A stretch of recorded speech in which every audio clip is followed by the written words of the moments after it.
Hello, comment ça va? Moi je vais bien parce qu'on est de retour avec une nouvelle vidéo. Et dans cette vidéo là, je vais faire une FAQ comme je vous l'avais dit sur Instagram. Donc s'il y en a d'entre vous qui ne me suivent pas sur Instagram, voilà mon Instagram. Suivez-moi, ça va me faire plaisir. Et en même temps vous allez pouvoir être au courant des futures vidéos qu'on va faire, etc. Et vous allez aussi pouvoir poser des questions pour des futures vidéos. Je sais pas si maintenant vous aimez bien ce genre de vidéos, alors j'en ferai souvent. Donc si vous aimez ce genre de vidéo là, dites-le moi en commentaire, comme ça, moi, je sais ce que j'ai à faire pour des futures vidéos, bien sûr.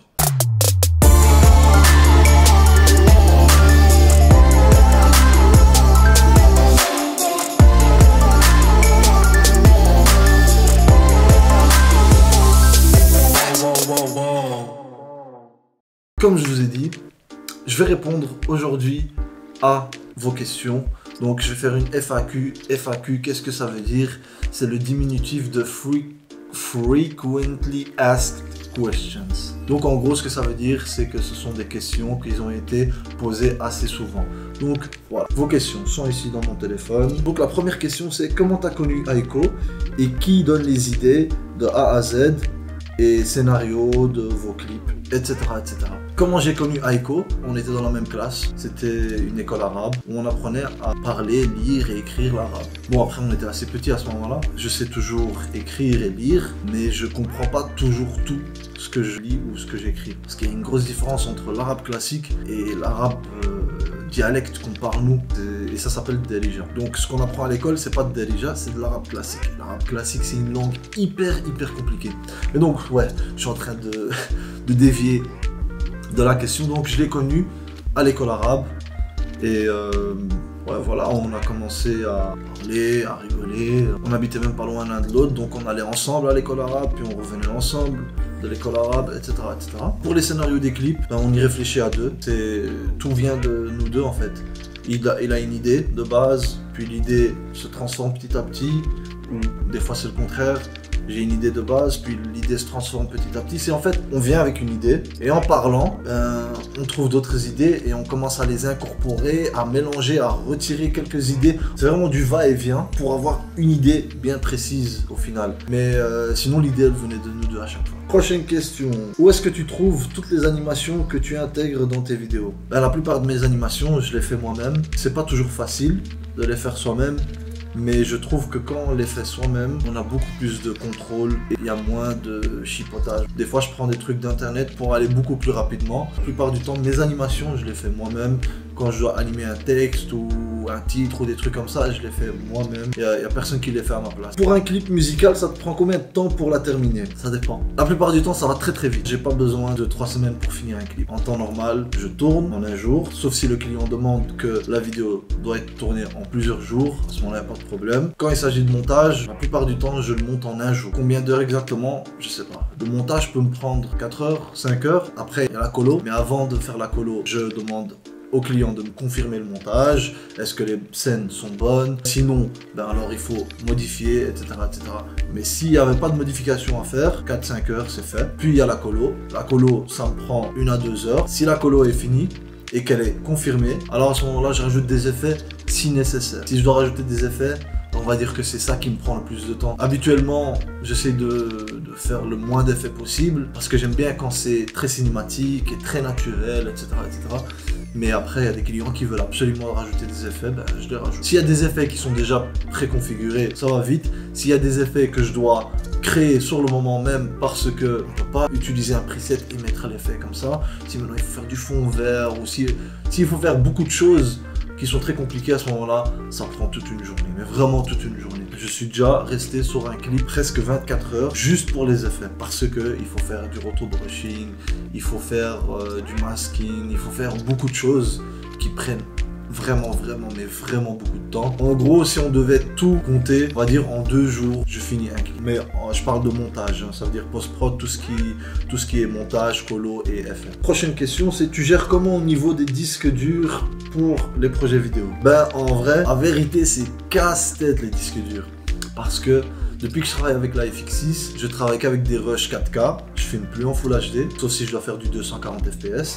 Mais la plupart du temps, je filme en 24 fps parce que les fichiers ils sont devenus hyper lourds. Même en 24 fps, les fichiers sont trop lourds. Donc ce que je fais, j'ai 2 disques durs externes de 8K, plus encore d'autres disques durs, mais c'est des petits, genre de 2 Tera, 4 Tera. Ceux-là, ils sont vraiment sur le côté. Ça, c'est vraiment pour des déplacements, pour des petits projets, etc.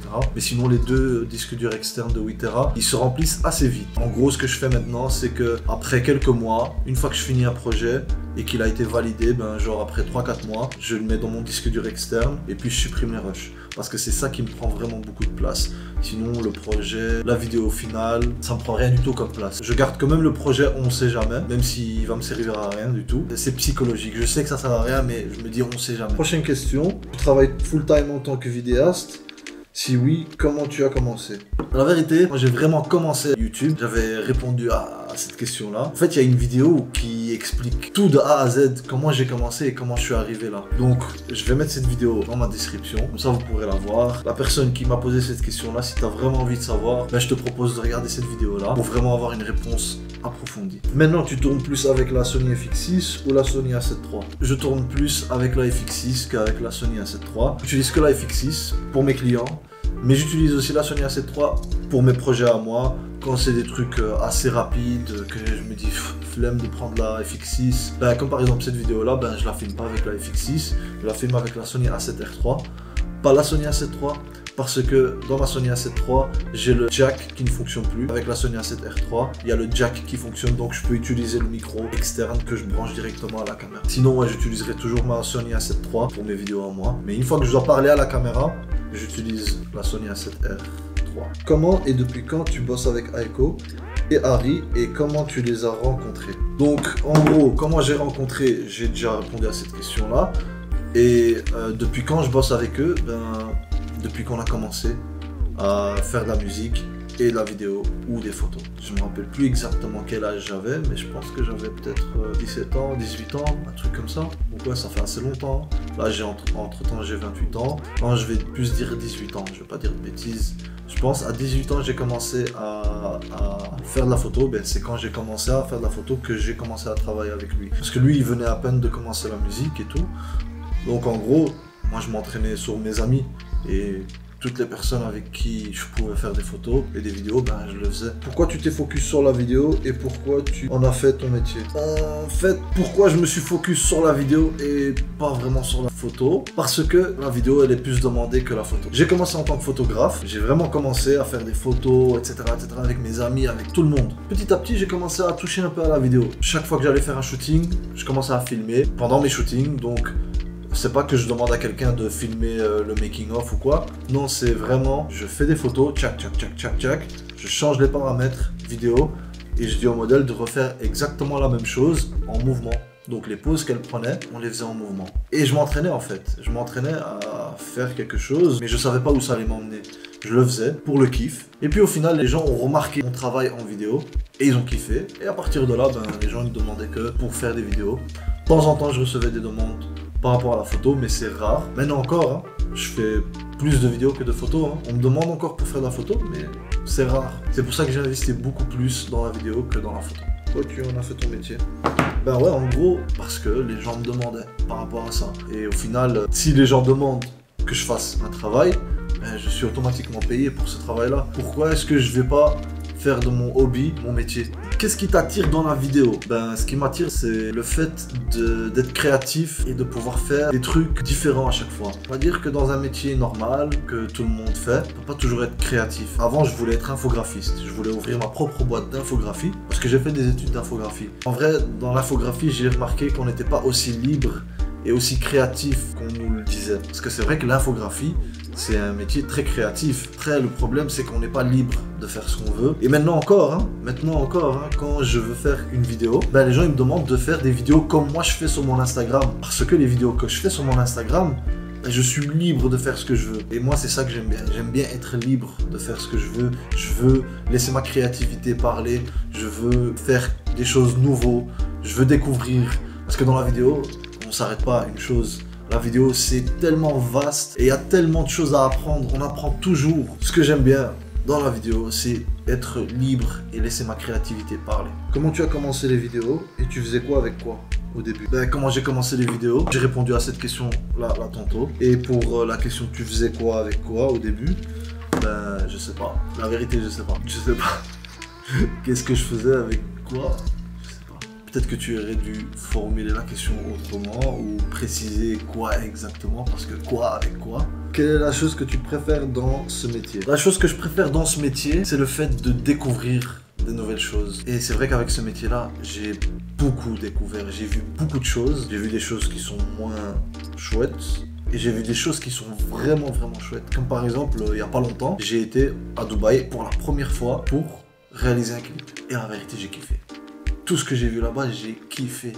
C'était tellement beau. Vu que c'était la première fois que je partais, c'était vraiment quelque chose de spécial. Je regrette pas du tout. Ce que je préfère dans ce métier-là, c'est ça en fait. C'est découvrir des nouvelles choses. Et je pense que je vais jamais arrêter de découvrir avec ce métier-là. Prochaine question, c'est ton avis sur les logiciels de retouche photo, édition vidéo, open source, GIMP, shortcuts, etc.